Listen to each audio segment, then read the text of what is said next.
Matt Common, welcome to The Business. Thanks very much. Strength in lending, a bumper housing market and lower loan impairments. Is that what has primarily driven this result? On the back of a strong economic recovery across Australia in the year ending 30 June, we've been able to record strong volume growth, as you said, much lower credit losses than we'd anticipated. And on the back of that, that's enabled our profit to grow quite strongly year on year. And of course, for us to be able to declare a fully franked dividend of $2, bringing the total dividend for the year to $3.50 to more than 850,000 Australian households who own our shares directly and millions more through superannuation. Just digging down into the numbers a little bit more, CBA's net interest margin is off around 4 basis points. How will you preserve this in the future, particularly in such a highly competitive and low interest rate environment? Well, it's very challenging. I mean, low interest rates for banks in Australia and around the world put a lot of pressure on net interest margins. And as you said, that was down over the course of the year. There was a slight improvement in the second half. As we go forward, both just the weight of those low interest rates for longer periods of time is difficult, and as well, a lot of competition out there, both on deposits and in lending, which is of course good news for customers, but will continue to put pressure on our net interest margins into the future. Just on consumer finance, lending was down around 6.6%. How's the CBA addressing that? And just how big a threat do you now face in this space with NAB's intentions to purchase Citi's consumer arm? Oh, we're very focused on making sure that we've got the best possible experience and products and services for our customers. Some of that comes in the form of traditional credit card, personal loan products. We're also equally focused on more innovative new products. We've got a new product launching this month called Step Pay, which will be rolled out to all CBA customers. We've had more than 80,000 already pre-register. I think broadly, when you look at consumer finance, which as I said includes credit cards and personal loans, one of the big reasons why the balances have reduced is there's just been less borrowing in those sectors. There's been a lot of stimulus in the economy. We've seen that through both households and businesses, which of course have been good, a big driver of the increased consumption and improvement in the Australian economy. But it's meant that a lot of people have paid down their debt, and as a function of that, the balances have reduced. If we look a little bit to the future now, some analysts I was reading have noted that the revenue momentum is a little narrow and perhaps challenged with growth confined to Australian mortgages. Do you see that as a problem? Well, we'd say we've got very broad-based growth over the course of the year from a volume perspective, growing well above system in all of our core markets, more than 1.2 times system in home lending, stronger again in both household deposits and business deposits.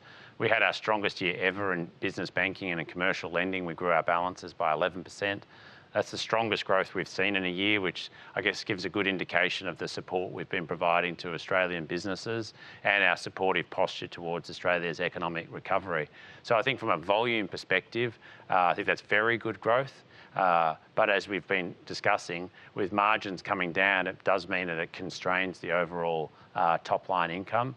But we see this very much as a period of time that we need to do everything we can to be supporting both Australian businesses and households. And while that result is to the year ending 30 June, of course, I'm coming to you today against the backdrop of restrictions and lockdowns, a lot of uncertainty around the country, and we're very focused on making sure that we're providing proactive support to our customers to get them through such a challenging period. Just on that challenging period and the pandemic, you mentioned states in the country are currently under lockdown, which will no doubt weigh on performance. What's CBA's economic outlook given the recent restrictions?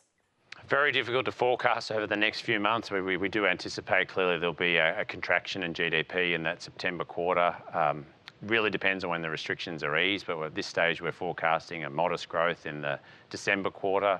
A lot of our economic forecasts have really been pushed out 6 months, so calendar 2022 is looking much better, and I know it's very challenging for many of our customers at the moment, but through the vaccine there is a clear light at the end of the tunnel and better times ahead. We look at calendar 22, as I said, as positive GDP growth, more than 3%. We think the labour market will be very strong again, and we think unemployment will come down towards 4.5%. But of course, it's very difficult for many people, including economic forecasters at the moment in the current context. Well, what about housing? We know it's had a stellar run. Clearance rates are still high, but as I just mentioned, the two of the largest economies of the nation, New South Wales and Victoria, parts of those are in lockdown. Where do you see housing heading?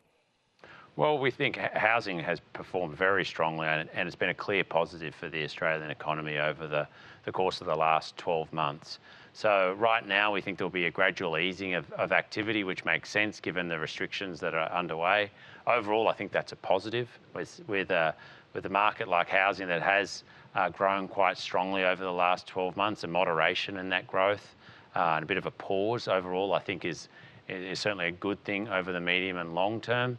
But because we're positive on the Australian economy, we think unemployment will remain very low. There's significant fiscal and monetary stimulus in the economy. We do think the housing outlook remains strong.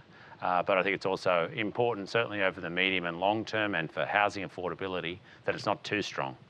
And Matt, finally, a week ago, the CBA announced it would begin a pilot program for employee vaccinations using AstraZeneca. Has that begun and how's it going? Yes, it began on Monday. We initially offered it to 350 of our teams. I think we had about 50 bookings. We, in the last 24 hours, have extended that to 5,000 of our team members that live in those LGAs and their family members. So far, the response has been very positive. We've introduced rapid antigen testing into many of our branches, and particularly those branches in the affected local government areas. Matt Common, thank you so much for joining us. Pleasure. Thanks very much.